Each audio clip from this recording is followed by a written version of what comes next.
बार्शी धाराशिव रस्त्यावरती ST bus आणि दुचाकीचा भीषण अपघात होऊन 3 जण जागीच ठार झाले। गुरुवारी सायंकाळी 5 वाजण्याच्या सुमारास तांदुळवाडीच्या नजीक फॉरेस्ट जवळ हा अपघात झाला।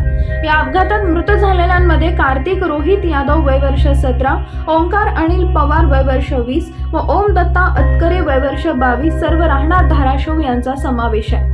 याबाबत मिळालेली अधिक माहिती अशी की राज्य मार्ग परिवहन महामंडळाची Pune Dharashiv ST bus MH40 96 97 56 ही बार्शी मार्गे धाराशिवकडे जात होती।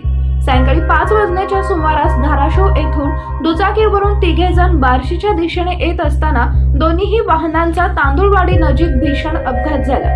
या अपघातानंतर एसटी बस रस्त्याच्या बाजूला जाऊन उलटली तर दुचाकीवरील 3 जण जागीच ठार झाले। दरम्यान या अपघाताची माहिती मिळताच पांगरी पोलीस ठाण्याचे सहाय्यक पोलीस निरीक्षक शिवाजी जायपात्रे हे तात्काळ घटनास्थळी पोहोचले। या अपघातानंतर स्थानिक ग्रामस्थांनी देखील मदतीसाठी घटनास्थळी धाव घेतली। पांगरी पोलिसात या अपघाताची नोंद करण्यात आली आहे।